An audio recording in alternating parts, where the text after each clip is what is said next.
मराठा आंदोलक मनोज जरांगे पाटील यांचे सहकारी अमोल खुणे यांच्यावर सोमवारी रात्रीच्या दरम्यान अज्ञात लोकांकडून हल्ला करण्यात आला होता।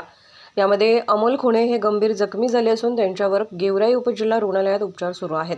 आज अमोल खुणे यांची मराठा आंदोलक मनोज जरांगे पाटील यांनी रुग्णालयात जाऊन भेट घेत त्यांच्या तब्येतीची विचारपूस केली आहे। या दरम्यान गृहमंत्र्यांचे राज्य आहे, मराठा लोकांवर दिवसाढवळ्या हल्ले होत आहेत। राज्याचे गृहमंत्री ज्या गोष्टीवर लक्ष द्यायला नको तेथे लक्ष घालतात। अमोल खुणेंवर झालेल्या हल्ल्यातील आरोपींना अटक करून गृहमंत्री अमोल खुणेंना न्याय देतील का, असा सवाल मराठा आंदोलक जरांगे पाटील यांनी उपस्थित केला आहे। गृहमंत्र्यांना विनाकारण कामात लक्ष घालायला वेळ आहे।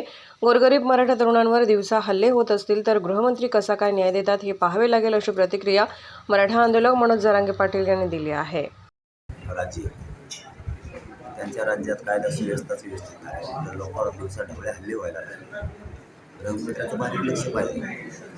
ज्या गोष्टीवर लक्ष नाही पाहिजे त्याच्यावर जास्त लक्ष द्यायचं आणि ज्या गोष्टीवर लक्ष पाहिजे त्याच्यावर कमी, म्हणजे जिथं आवश्यकताच नाही त्यांच्यासाठी त्यांच्या गृहमंत्री पदाचा वापर करायचा आणि जिथं आवश्यकता आहे तिथं मात्र पावर नाही वापरायची।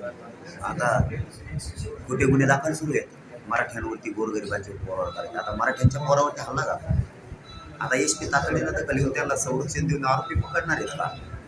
गृहमंत्री सुद्धा ताबडतोब आता हे आरोपी पकडून त्याला संरक्षण लावणार आहेत का, हे सुद्धा मराठ्यांसमोर नाही। बघूयात ना गृहमंत्री नेमकं काय करतील। विनाकारण कामात खूप वेळ आहे त्यांना वेळ द्यायला। मग आता हे गोरगरिबाच्या लेकरावर हल्ला झाला, दिवसा ढवळ्या जर असे मराठ्यांच्या लोकांवर हल्ले व्हायला लागले आणि फडणवीस साहेब गृहमंत्री असताना बघूयात आता किती न्याय देतात। बाकी तर वेळ आहे त्यांना खोटे गुन्हे दाखल करायला लावायला, SP सांगायला, पिंपळनेरच्या गाड्या धरायला लावायला, महिलांवरती गुन्हे दाखल करायला, कुठं पोराने हलक्या लावल्या, DJ लावले तिथं गुन्हे दाखल करायला वेळ आहे। 4 महिन्यापूर्वी केलेल्या आंदोलनाचे आता गुन्हे दाखल करायला गृहमंत्र्याला वेळ आहे। आता तर दिवसा ढवळ्या हल्ला झाला आहे। आता बघूयात ना याला न्याय मिळतो का, त्याचे आरोपी ताबडतोब पकडले जातात का, SP तातडीने याच्यावर ॲक्शन बीडचे घेतात का, गृहमंत्री का SP ला सांगतील की ॲक्शन घेऊ नको, मराठ्यांच्या लोकांवरती हल्ले झाले पाहिजे, असं गृहमंत्र्याचं मत आहे की काय? आता उघड पडत ना, याला पण संरक्षण लावतात की नाही? आता याच्या जीवाला तर धोका आहे। बघूयात आता गृहमंत्री काय करते ती। मराठा बघतोय गृहमंत्री काय करते, अमोल खुणेंना न्याय मिळतोय की नाही मराठा समाज बघतोय। धन्यवाद।